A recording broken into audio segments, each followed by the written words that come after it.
Yo homies, today we're going to be making brownies. The recipe is from a book that I've got, but I don't want rum and raisin in it, so I'm swapping that for peanut butter. Now I do feel like with these changes, that's enough to make the recipe my own. I know it's not much. Brownies are probably the most basic thing, or one of the most basic things you can make. But at the end of the day, it's all new to me, so I'm here to learn. If I cock it up, I cock it up. If I don't, I don't. Here I'm mixing in the cocoa powder, butter and granulated sugar, and then that's going into a heat-proof dish. That then goes into a pot of hot water that's gently simmered, and what it does is gradually melt the butter and everything together instead of burning it.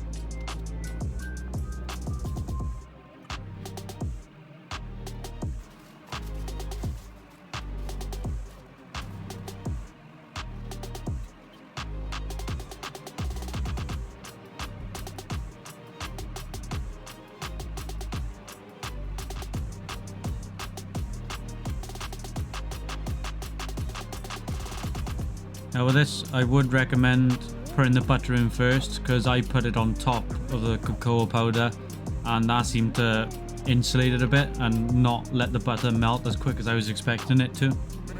So if you put the butter on the bottom, it should melt quicker and it should allow you to mix everything up a bit quicker as well. I think in total for me it took about 20 minutes, but you'd probably get it done in 10, if that, butter side down.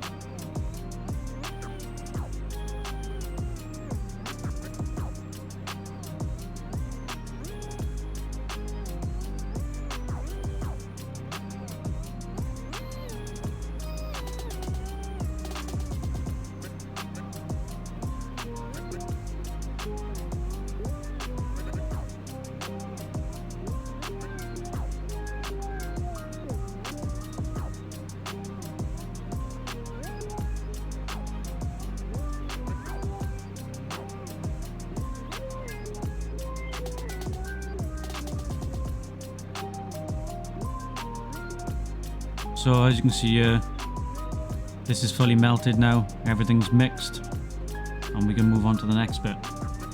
But do remember to turn the heat off as well. You don't want it to go cold, but you don't want it to keep simmering either. Crack 2 eggs in a bowl, preferably without bits of shell in it, and then beat them like they owe you money.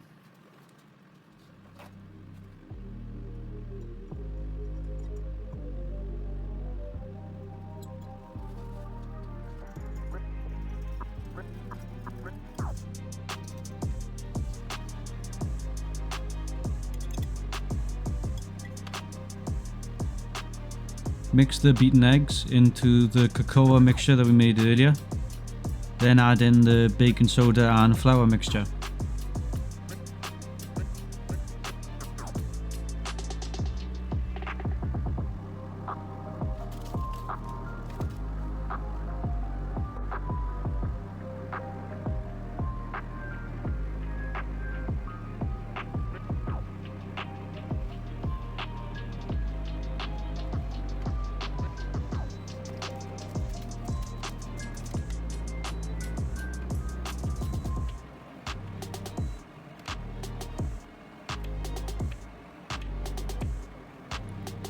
This is where I added in the chocolate.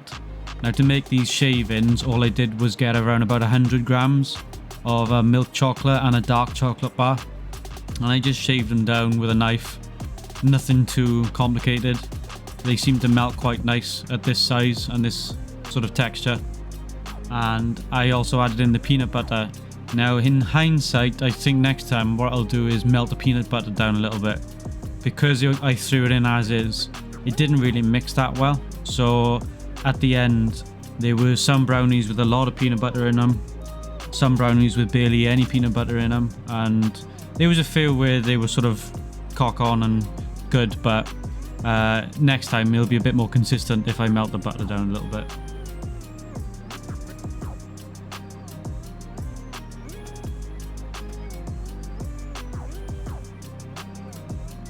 With the mixture ready, it's time to put in a baking tray. Now don't do what I did and completely underestimate the size of your bacon tray. I thought the mixture was going to fill it out, and it wasn't until I actually poured it in the penny sort of dropped. I was able to pull it out and put it in a casserole dish, but then it wasn't until I had done everything that I found out we actually had brownie sized bacon trays in the cupboard somewhere. So I'll have to remember that for next time. But again, I haven't done this before. This is my first time baking ever. We're here to learn. So I sprinkled a little bit more chocolate on top. These are just the leftovers of the shavings that I had made earlier. You can use whatever you want, yeah. And then it's time to go in the oven.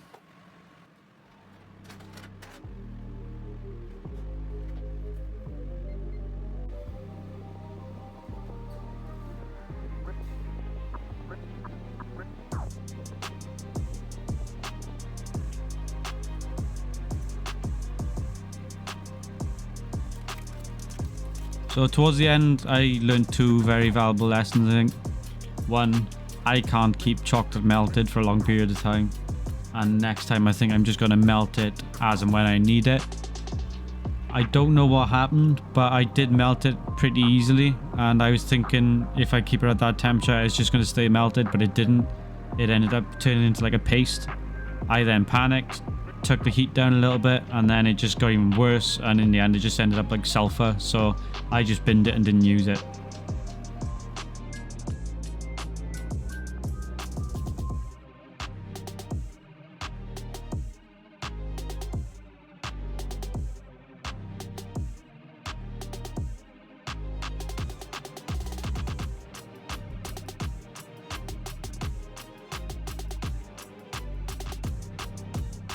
Second lesson was timings.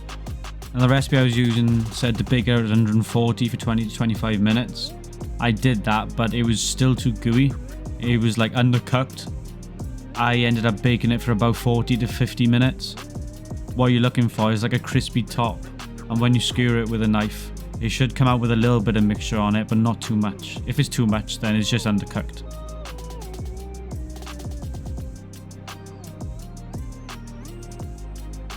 And this is the end product. Now, I was actually surprised at how well they come out. Like, if they were rubbish, I would say, part of this channel is me being honest. Like, I'm learning. If I mess it up, I mess it up. But these actually tasted really good.